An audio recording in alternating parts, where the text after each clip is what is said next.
लंकापुरी पुण्यभूमी पवित्र, तेथे नांदतो ज्ञान राजा सुपात्र। तया ठविता महापुण्य राशी, नमस्कार माझा श्री सद्गुरु ज्ञानेश्वरासी। कुंडलिक प्रदे हरी विठ्ठल, श्री ज्ञानदेव तुकाराम।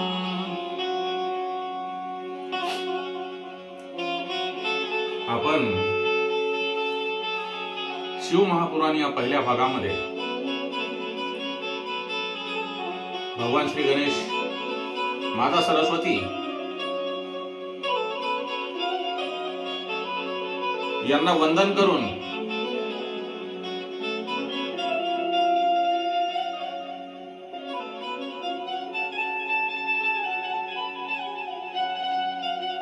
कथेला सुरुवात केली होती।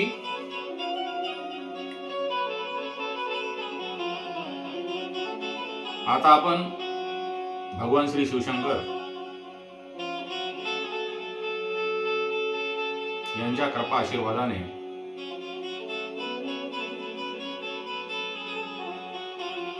शिव महापुराण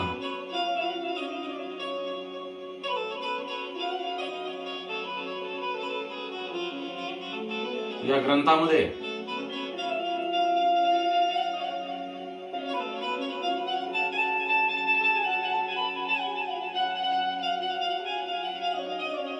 जाऊन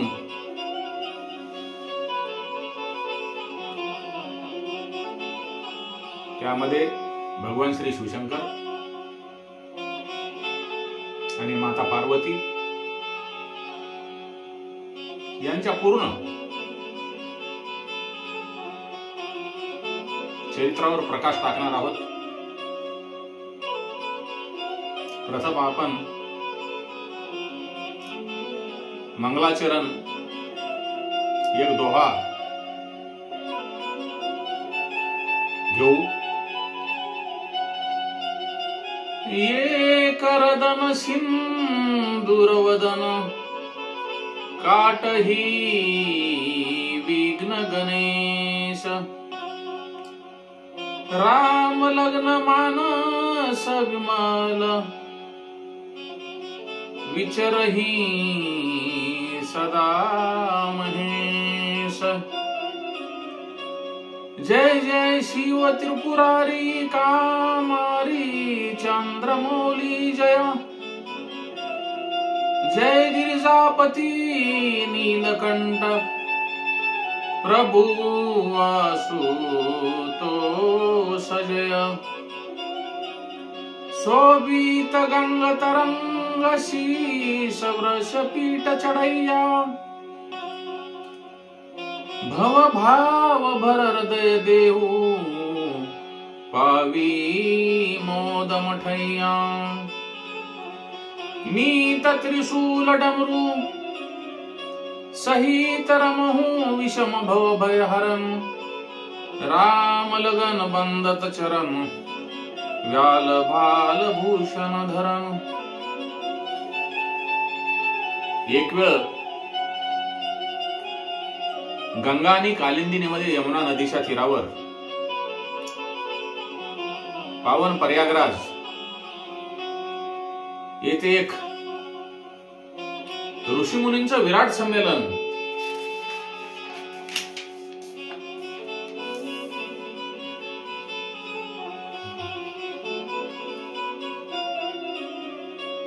घेतल्या गेल्याने त्या संमेलनात सर्व ज्ञानी ऋषीमुनीवर जमा होऊन त्यांनी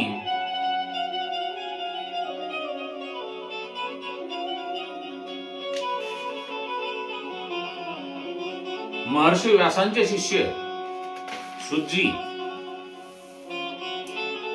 यांनाही बोलावून घेतल्याच्या नंतर त्यांची यथोचित पूजा केली आणि त्यांचा सत्कार करून त्यांना हात जोडून विनंती केली, हे मुनिवर,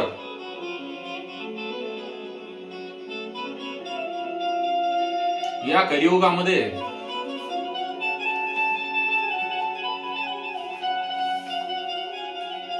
सर्व प्राणी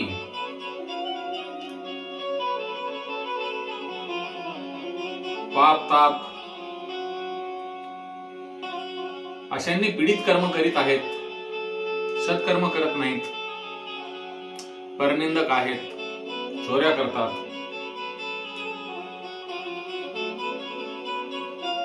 दुसऱ्यांची हत्या करणारे, परस्त्रीगामी, देहाभिमानी, आत्मज्ञान रहित, नास्तिक, माता पिता आई वडिलांचा द्वेष करणारे झालेले आहेत.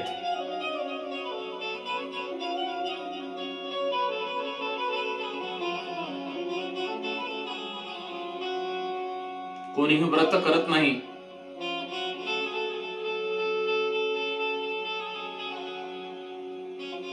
प्रत्येक जीवाची हिंसा करण्यामध्ये फार रुची झालेली आहे.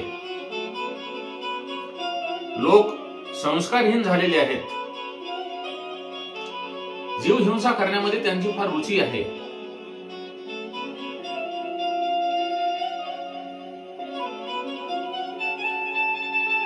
या कलियुगामध्ये एवढे लोक स्वार्थी झालेले आहेत, त्यांना फक्त धन कमविण्याशिवाय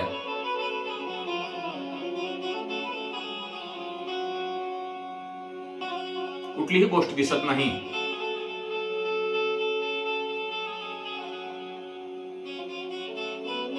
यामुळे सर्व लोक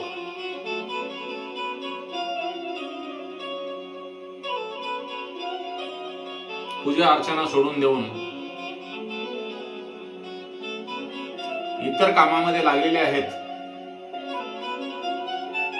त्यावर आम्हाला काहीतरी उपाय सांगा.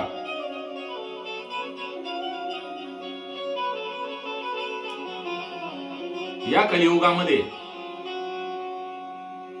जे मानव प्राणी आहेत, यांच्या जीवाचा कसा उद्धार होईल, या बाबतीत आम्हाला मार्गदर्शन करावे असे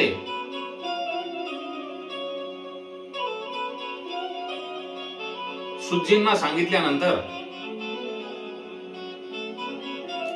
सुज्जींनी, पराशर पुत्र सुज्जींनी त्या ऋषीमुनींना, हे ऋषीमुनी हो, तुम्ही मला चांगला प्रश्न विचारला आहे.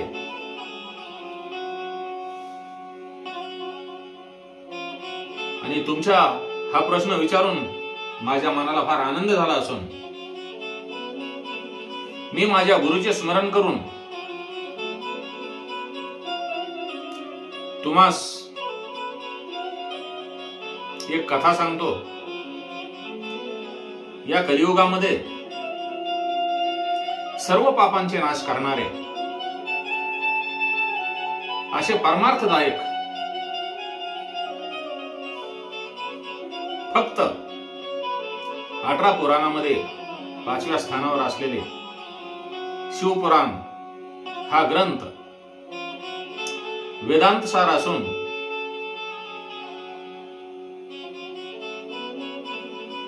जो ऐकल्याने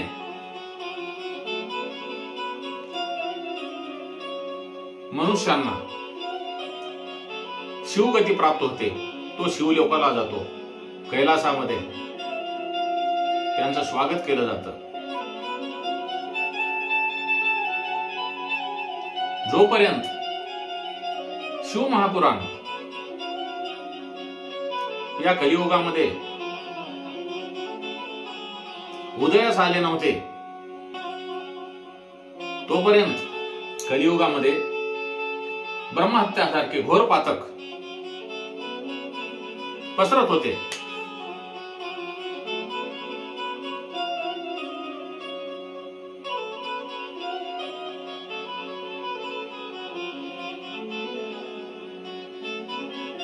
शिवपुराण उदय होण्याच्या अगोदर पृथ्वी तलावर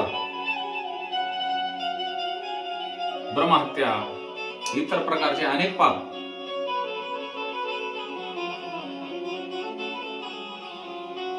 भरपूर होत होते. ज्यावेळेला शिवपुराणाचा उदय झाला,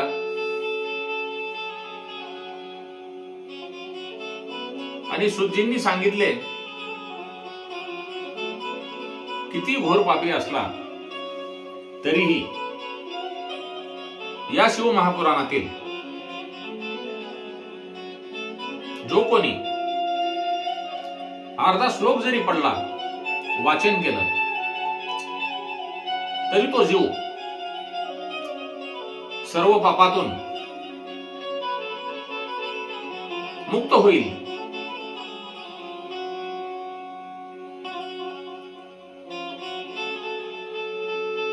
शिवपुराण उदयास आल्यानंतर त्यामध्ये वेद आणि श्री ब्रह्माजी या अनुसार वेद आणि ब्रह्माजी यांच्या संमतीनुसार स्वतः भगवान श्री शंकर यांनी शिवपुराणाची रचना 12 संहितेमध्ये केली होती. त्यामध्ये नंबर 1 विद्येश्वर संहिता, नंबर 2 रुद्र संहिता, नंबर 3 विनायक संहिता, नंबर 4 उमा संहिता, नंबर 5 मात्र संहिता, नंबर 6 एकादश रुद्र संहिता, कैलास संहिता, शतरुद्र संहिता, कोटी रुद्र संहिता, सहस्र कोटी रुद्र संहिता, 11 वायव्य संहिता आणि 12 धर्म संहिता, अशा संहितेमध्ये भगवान श्री शंकर यांनी रचना केल्यानंतर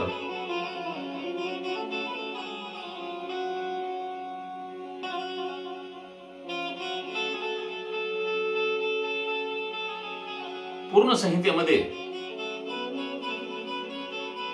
12 संहिता मिळून 1,00,000 श्लोकांचं हे शिव महापुराण सुरुवातीला रचण्यात आले होते. नंतर बाबा भोलेनाथ भगवान श्री शिवशंकर यांनी फक्त 24,000 एवढे हे श्लोक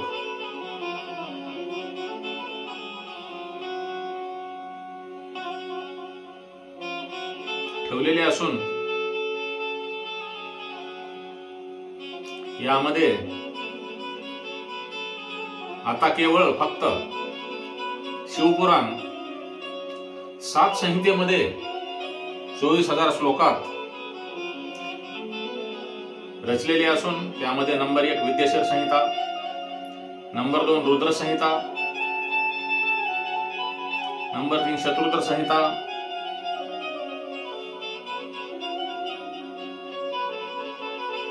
नंबर 4 कोटी रुद्र संहिता, नंबर 5 उमा संहिता, नंबर 6 श्री कैलास संहिता, नंबर 7 वायव्य संहिता. भगवान श्री शिवशंकर यांनी जो कोणी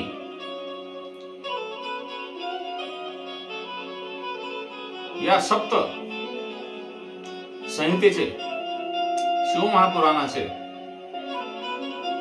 मनपूर्वक वाचन करील, तो कितीही पापिष्ट असला तरी या जीवनातून मुक्त होईल, असे भगवान श्री शिवशंकरांनी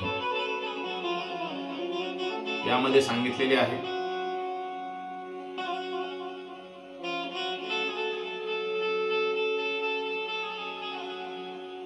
जो एकदम आदराने जो कोणी या शिव महापुराणाचे वाचन करेल, तो भगवान श्री शिवशंकर यांना अत्यंत प्रिय होऊन तो कैलासवासी नक्कीच 100% होणार, असे बाबा भोलेनाथ सांगतात.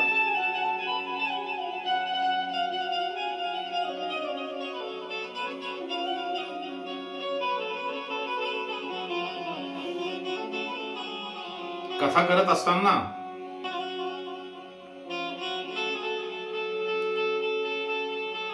ब्रह्मदेव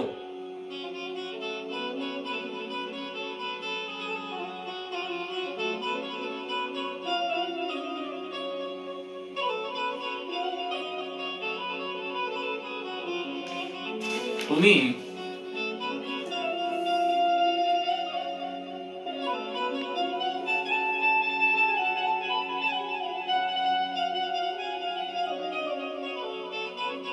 जे आम्हाला सांगणार आहात त्यामध्ये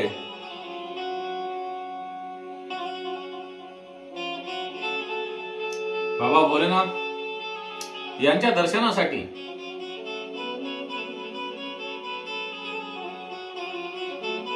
सर्वजण आतुरतेने वाट पाहत असतात. सर्व देवी देवता बाबा भोलेनाथ यांच्या भक्तीसाठी आतुरतेने तत्पर असतात.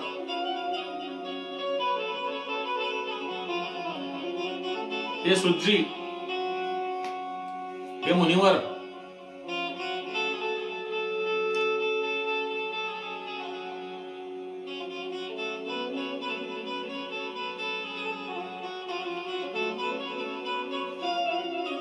साध्य आणि साधन काय आहे याविषयी आम्हाला थोडक्यात माहिती सांगा. तेव्हा मुनिवर सांगतात, साध्य म्हणजे शिव, भगवान श्री शिवशंकर, आणि साधन म्हणजे त्यांची सेवा करणे.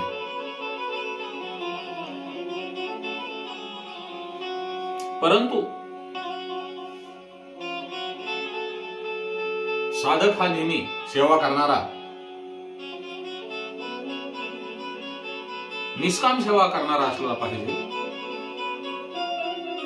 जो कोणी बाबा भोलेनाथ, भगवान श्री शिवशंकर यांची निष्काम सेवा करेल तो नक्कीच शिवपदाला पावल्याशिवाय राहणार नाही.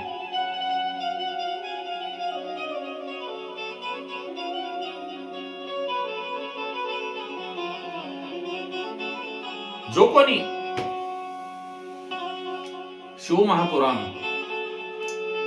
भगवान श्री शिवशंकर यांचं जो चरित्र आहे कानाने ऐकेल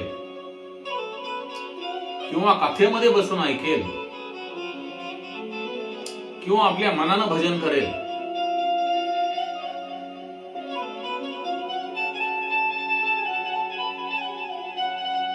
सर्वांना सारखंच फळ प्राप्त होईल. आता मी आपल्याला कथा सांगत आहे, आपण कानाने ऐकत आहात. कोणी सांगत असेल तेही ऐकत असाल, मनानं आपण भजन करत असताल. तिन्ही प्रकार सारखेच आहेत. तिन्ही जरी झाले तरी आपण नक्कीच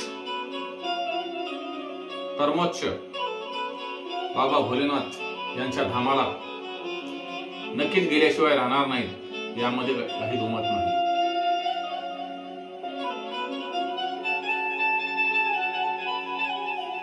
एकदा सुज्जींनी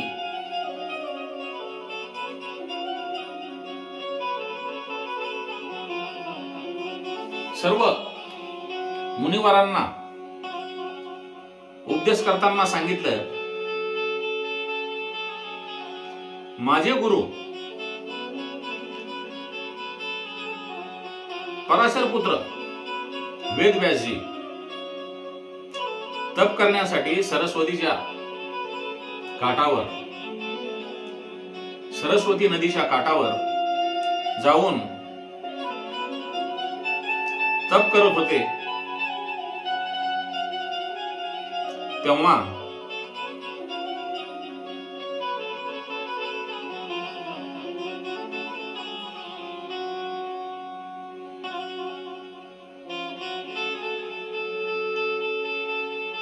त्यांना सनत कुमार जी यांनी तिथे जाऊन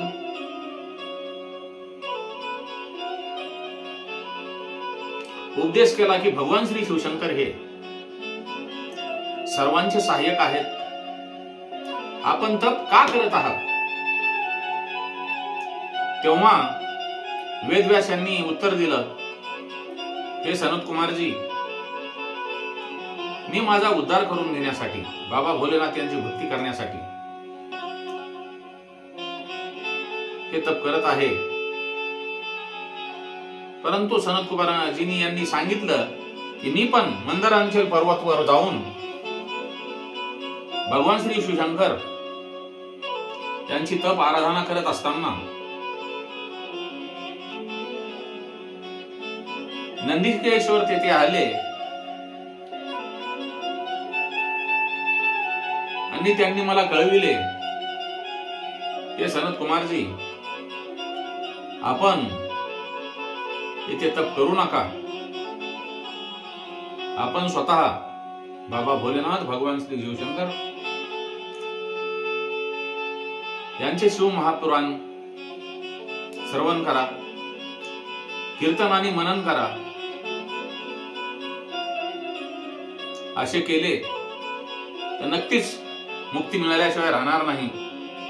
तेव्हा माझ्या मनाचा जो भ्रम होता तो संपला. असे सनत कुमारांनी व्यासजी यांना कळवून सनत कुमार तिथून निघून गेले. जो कोणी बाबा भोलेनाथ, भगवान श्री शिवशंकर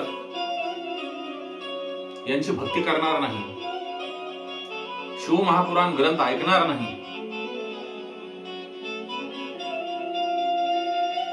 त्याचा या कलियुगामध्ये उद्धार होणे शक्य नाही. म्हणून आपण बाबा भोलेनाथ, भगवान श्री शिवशंकर, माता पार्वती यांची रोज मनोभावे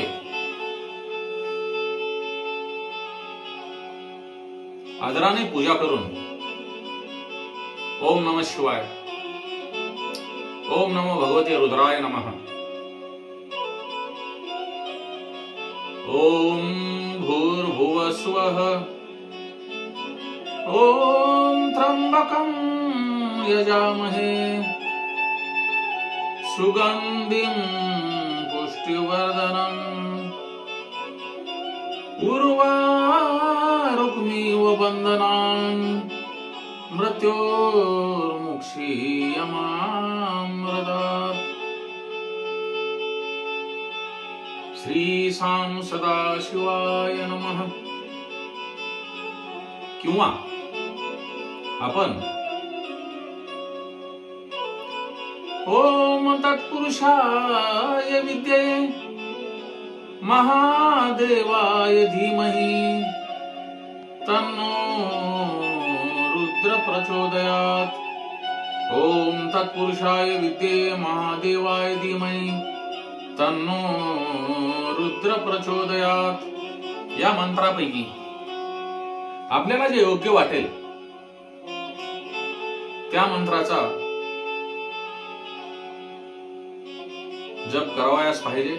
नक्कीच आपल्या जीवाचे कल्याण झाल्याशिवाय राहणार नाही.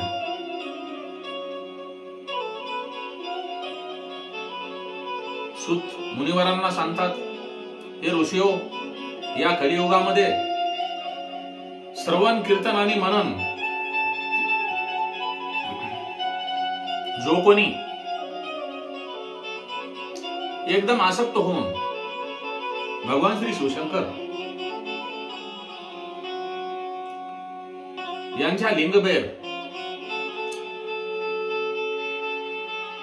या लिंगाची पूजा करील तो नक्कीच हा संसार सागर पार करून गेल्याशिवाय राहणार नाही. असे कळविल्यानंतर मुनिवर सांगतात, हे सुजी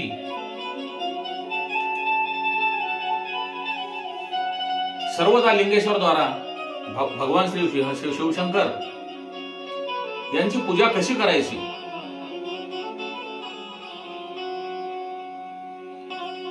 त्यावेळी सुजी सांगतात,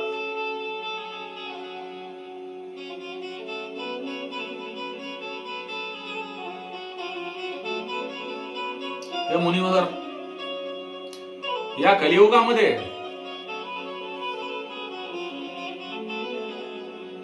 पूजा करण्यासाठी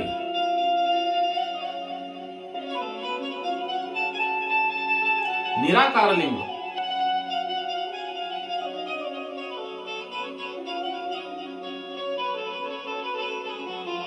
यांची पूजा करणे म्हणजे आपले कल्याण झाल्याशिवाय राहणार नाही. फक्त भगवान श्री शिवशंकरच एक असे दैवत आहे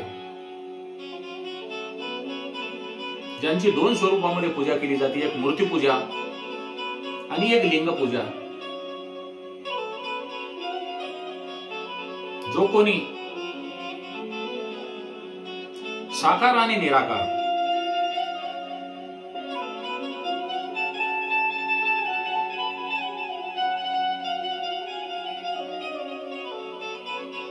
या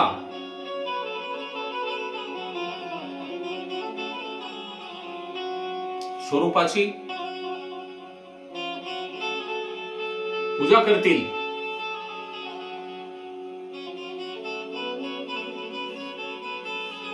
ते नक्कीच भगवान श्री शिवशंकर यांना प्राप्त झाल्याशिवाय राहणार नाही. ते करत असताना ओंकार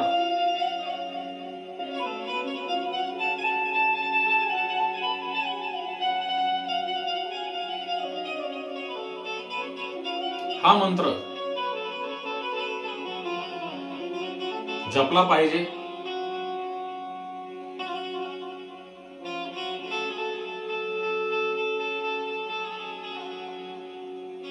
आणि भगवान श्री शिवशंकर यांची मनोभावी पूजा केली पाहिजे.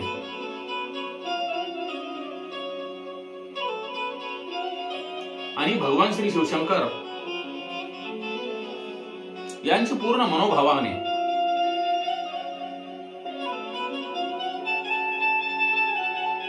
पूजा केली पाहिजे. त्यावेळी मुनिवरांनी सुजी यांना प्रश्न विचारला, हे सुजी, आपण या लिंगबेर निर्मितीबद्दल आम्हाला थोडे कळवा, आम्हाला सांगा. त्यावेळी सूत यांनी श्री सूत यांनी मुनिवरांना सांगितले की, हे मुनिवर,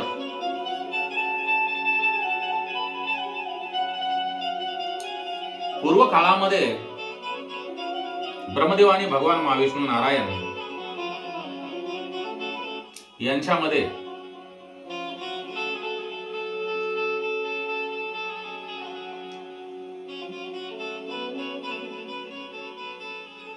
जे निष्कलंक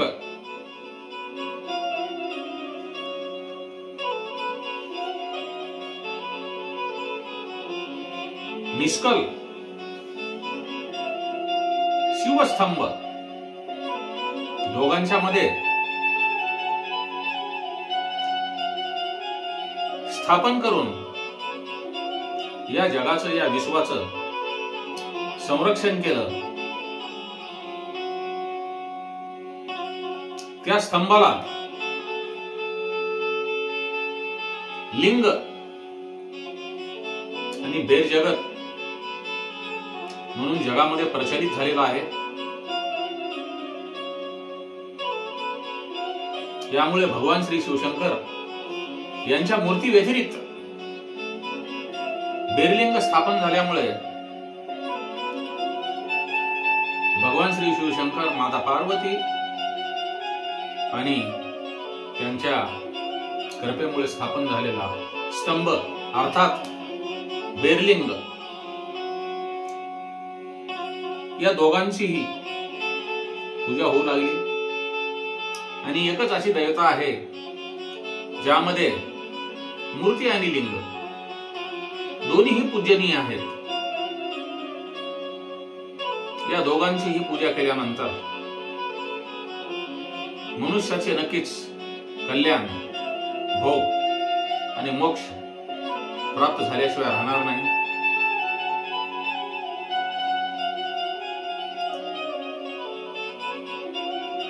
श्री नंदिकेश्वर म्हणतात,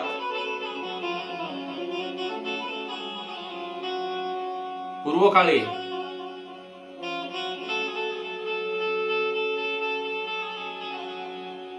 ब्रह्मदेव आणि भगवान महाविष्णू नारायण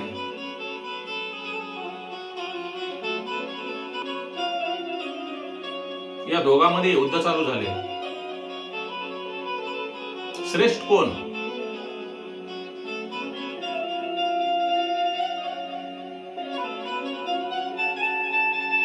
दोघांचं युद्ध एवढं घनघोर चालू झालं,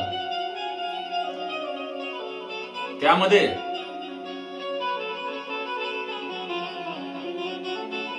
कोणीही कोणाचे ऐकण्यास तयार नसल्यामुळे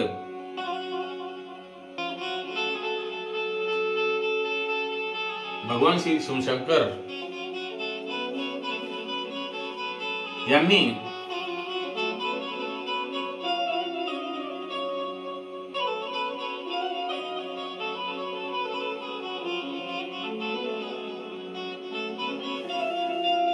दोघांचे युद्ध पाहण्यासाठी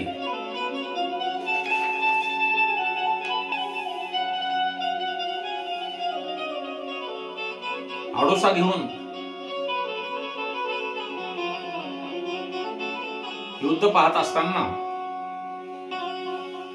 दोघेही एकमेकावर वार करत होते. ब्रह्मदेव आणि महाविष्णू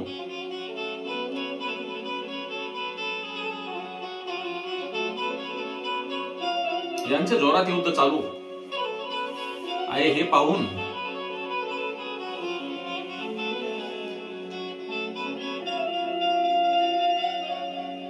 बाबा भोलेनाथ,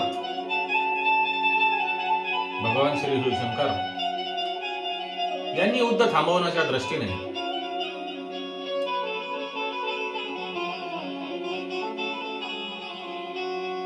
दोघांमध्ये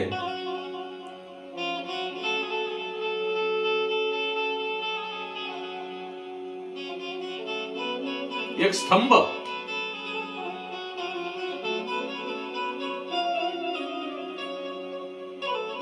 स्थापन केला.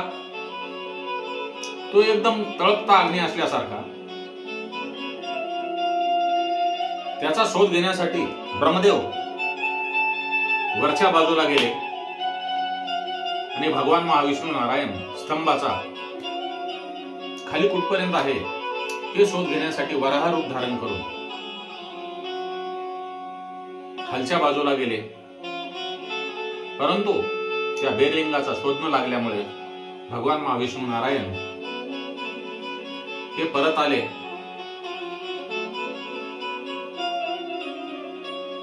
आणि त्यांनी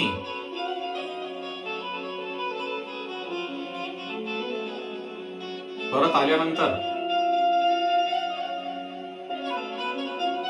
ज्या ठिकाणी युद्ध चालू होते तिथे थांबले. ब्रह्मदेव हे हंसावर बसून लिंगाच्या टोकाचा शोध घेण्यासाठी गेले होते, परंतु त्यांना शोध लागला नसल्यामुळे त्यांना येते वेळेस केतकीचे फूल आणि गोमाता कामधेनू यांना सोबत घेऊन आले आणि मला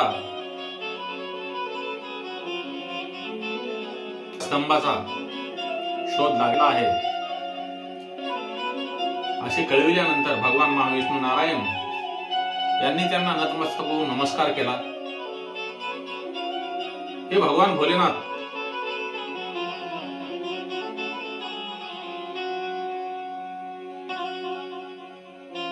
यांना आवडले नाही.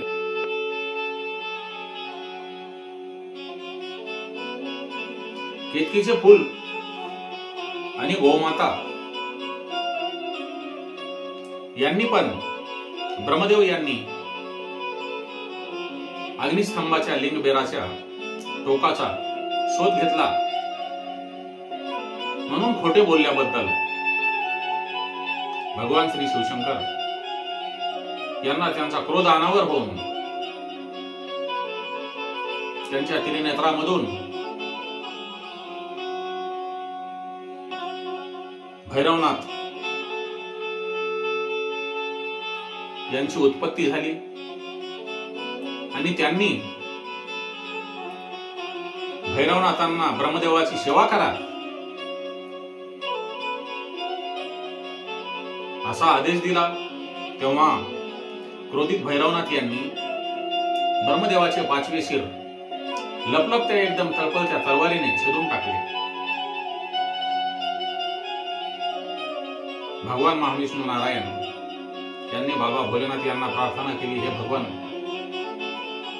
आपला क्रोध शांत करून ब्रह्मदेवाचे शिर सोडावे, परंतु भगवान श्री शिवशंकर यांनी ते ऐकले नाही। त्यानंतर ब्रह्मदेवाच्या समोर असलेले केतकीचे फूल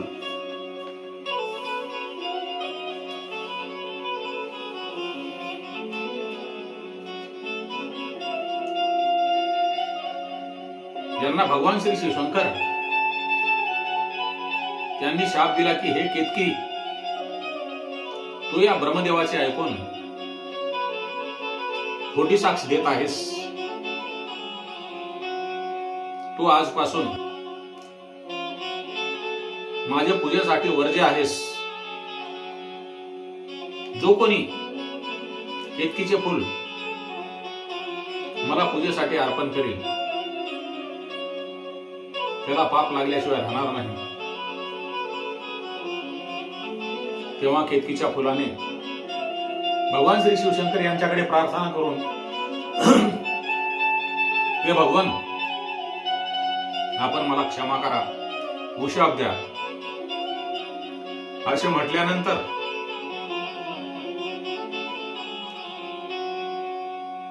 भगवान श्री शिवशंकर म्हणजे भोळा चक्रवर्ती बाबांनी त्या फुलांना माफ करून, मी तर तुला माझ्या पूजेसाठी स्वीकारणार नाही, परंतु इतर कोणी देवता जर तुझा कोणी स्वीकार करत असतील तर मला काही हरकत नाही असा उशाप त्या केतकीच्या फुलाला दिलेला आहे। त्यानंतर गौमाता कामधेनू यांना पण बाबा भोलेनाथ यांनी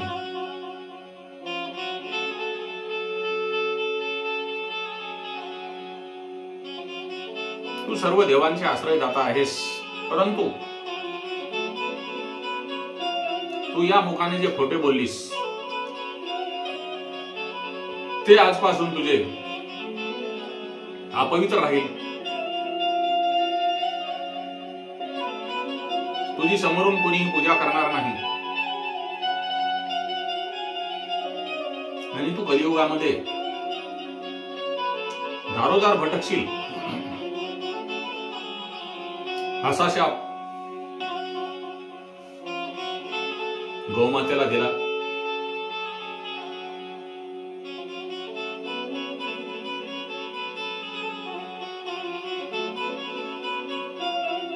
आणि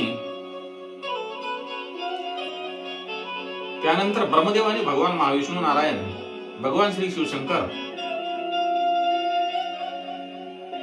यांच्या दोन्ही बाजूला जाऊन हात जोडून बसले आणि आपल्या वाणीने भगवान श्री शिवशंकर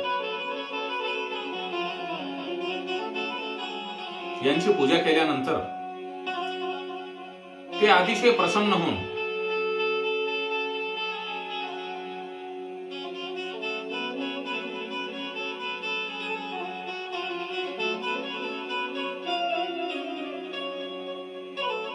ब्रह्मदेव आणि भगवान महाविष्णू नारायण यांना म्हणत होते, हे ब्रह्मदेव आणि विष्णू नारायण, तुम्ही जी माझी यथोचित पूजा केलेली आहे त्या पूजेमुळे मी एकदम अतिशय प्रसन्न आहे. आजपासून हा दिवस महाशिवरात्री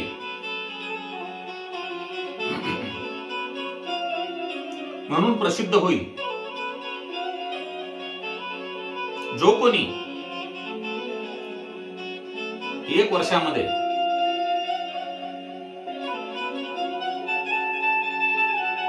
माझी कोणी पूजा करणार नाही आणि फक्त महाशिवरात्रीच्या दिवशी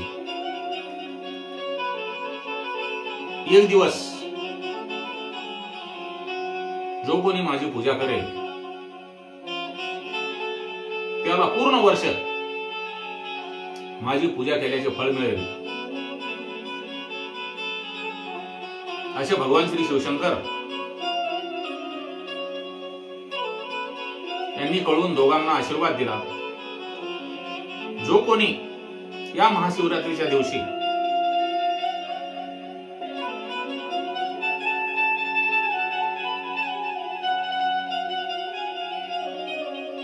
माझी पूजा करेल, मला यथोचित भोग फळ पुष्प आदराने वाहील आणि माझ्या लिंगाचे जो कोणी दर्शन करेल तो मला माझा मुलगा कार्तिकेय यांच्यापेक्षा अधिक प्रिय होईल आणि या महाशिवरात्रीच्या दिवशी जो कोणी माझे दर्शन घेईल त्याला नक्कीच चांगल्या प्रकारचं फळ मिळाल्याशिवाय राहणार नाही.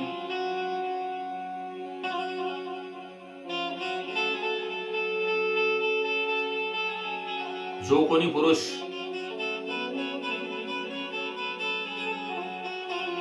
या दिवशी म्हणजेच महाशिवरात्रीच्या दिवशी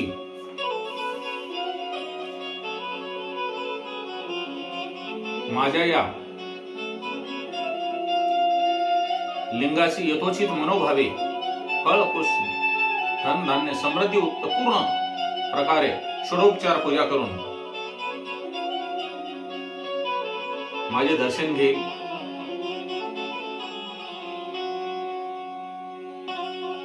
त्या मानवास सालोक्यता समीपता सारूप्यता सतीर्था आणि सायुज्य या 5 प्रकारच्या मुक्ती नक्कीच प्राप्त झाल्याशिवाय राहणार नाही. यात काही तीळ मात्र शंका नाही. असे भगवान भोलेनाथ भगवान श्री शिवशंकर ब्रह्मदेव आणि विष्णू यांना कळविले. तेव्हा ब्रह्मदेव आणि भगवान विष्णू महानारायण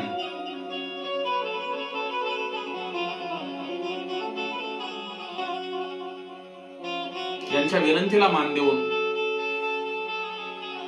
दोन्हीकडील जी सेना मारली गेली होती त्या सर्वांना जीवित करण्याचं वरदान भगवान श्री शिवशंकर यांनी दोघांना दिल्याच्या नंतर ब्रह्मा आणि विष्णू नारायण यांच्या युद्धामध्ये मारले गेलेले दोन्हीकडील सैनिक जिवंत झालेले आहेत. तेव्हा भगवान श्री शिवशंकर त्या दोघांना उपदेश करत असताना सांगतात, तुम्ही अज्ञान आहात. अज्ञानी असल्यामुळे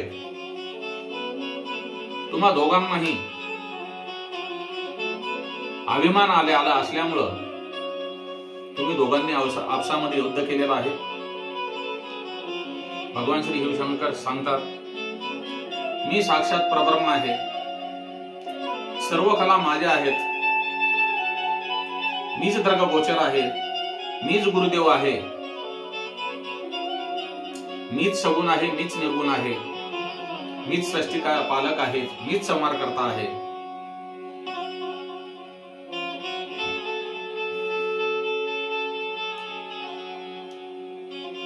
आता जो निष्कलत्व स्तंभ निर्माण केला तो मीच केलेला आहे. तो स्तंभ म्हणजे लिंग. ब्रह्म कोण आहे?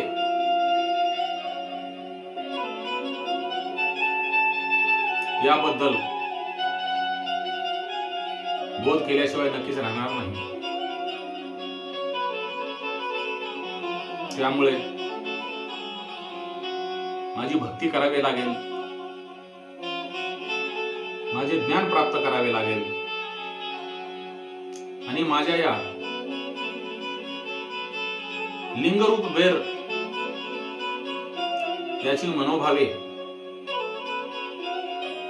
पूजा करावी लागेल, असे भगवान श्री शिवशंकर यांनी ब्रह्मदेव आणि भगवान महाविष्णू नारायण यांना उपदेश केल्यानंतर भगवान शिवशंकर हे अंतर्धान पावलेले आहेत.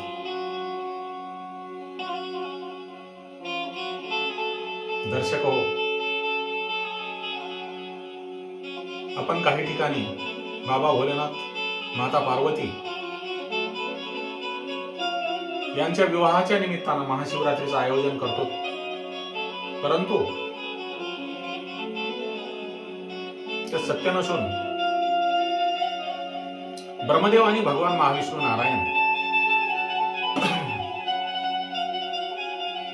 यांच्या श्रेष्ठतावरून मी श्रेष्ठ का तुम्ही श्रेष्ठ या गोष्टीवरून जो दोघांमध्ये वाद निर्माण होऊन युद्ध सुरू झाले होते, त्या युद्धाचा शेवट करण्यासाठी भगवान श्री शिवशंकर यांनी जो स्तंभ दोघांच्या मध्ये निर्माण केला होता, तेव्हापासून या भूतलावर लिंगाची स्थापना झाली. त्यावेळी भगवान श्री शिवशंकर यांना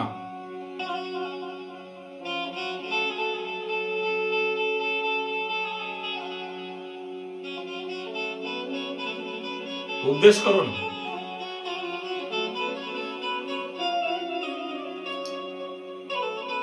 जो कोणी या महाशिवरात्रीच्या दिवशी माझी पूजा करेल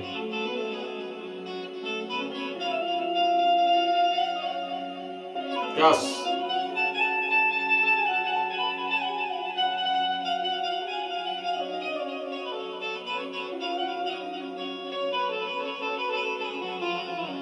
मुक्ती प्राप्त होणार.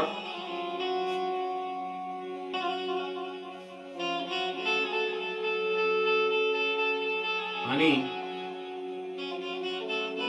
माझ्या जो कोणी या लिंगाची पूजा करेल तो मला माझा पुत्र कार्तिकेयपेक्षा अधिक प्रिय राहील, असे भगवान श्री शिवशंकर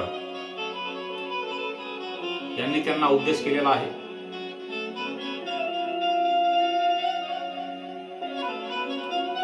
आपण आज विद्येश्वर संहिता, शिवपुराणातील पहिली संहिता हिच्यातील 9व्या अध्यायापर्यंत आज आपण कथा पाहिलेली आहे.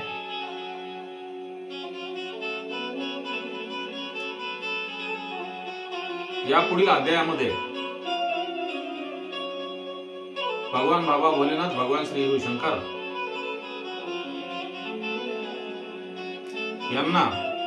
यांनी ब्रह्मदेव आणि महाविष्णू नारायण यांना काय उपदेश केला ते आपण विद्येश्वर संहितेच्या पुढील भागामध्ये नक्कीच पाहू.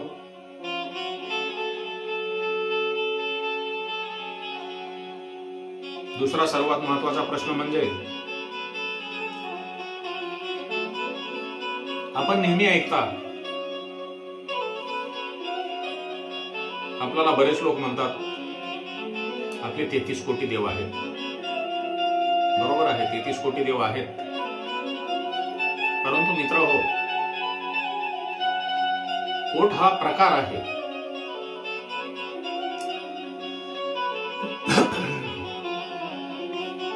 आपले फक्त 33 देव आहेत, 33 प्रकारचे देव आहेत, 33 कोटी नाही. हे आपणाला सुद्धा समजणे गरजेचं आहे. त्यामध्ये 12 आदित्य, 12 आदित्यामध्ये भगवान महाविष्णू नारायण, 11 रुद्र, 11 रुद्रामध्ये भगवान श्री शिवशंकर, अष्टवसु, इंद्र आणि प्रजापती.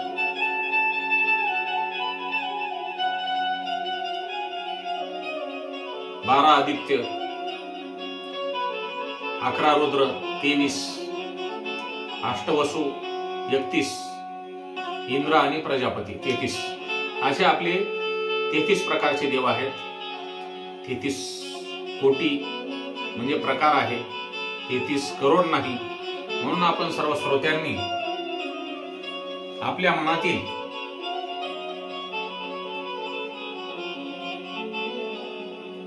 एक जो माहित नसलेला प्रकार सहज आपण बोलण्यामध्ये बोलून जातो, 33 कोटी देव. परंतु बाबांनो, फक्त 33 हेच देवी देवता आपलेले आहेत. त्यामुळे आपण जे कोणी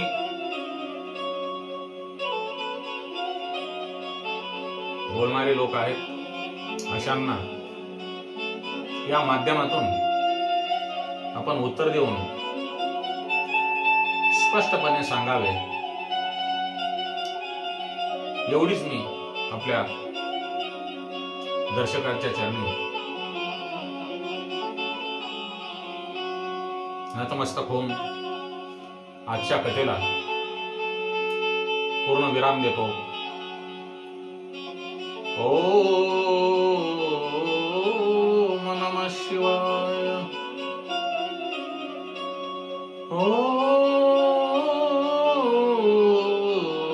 ओम नमः शिवाय. ओम नमः शिवाय. ओम नमः शिवाय. ओम नमो भगवते रुद्राय नमः. ओम नमो भगवते रुद्राय नमः. ओम त्र्यंबकं यजामहे सुगंधिं पुष्टिवर्धनम् उर्वारुकमिव बन्धनम् मृत्योर्मुक्षीयमामृतात्. आता आपण कथेला पूर्णविराम दिलेला आहे. पुढील अध्यायामध्ये विद्यार्थी संहितेच्या 10व्या अध्यायानंतर पुढे आपण कथा भाग 3 मध्ये पाहू. ओम नमः शिवाय. हरि ओम तत्सत.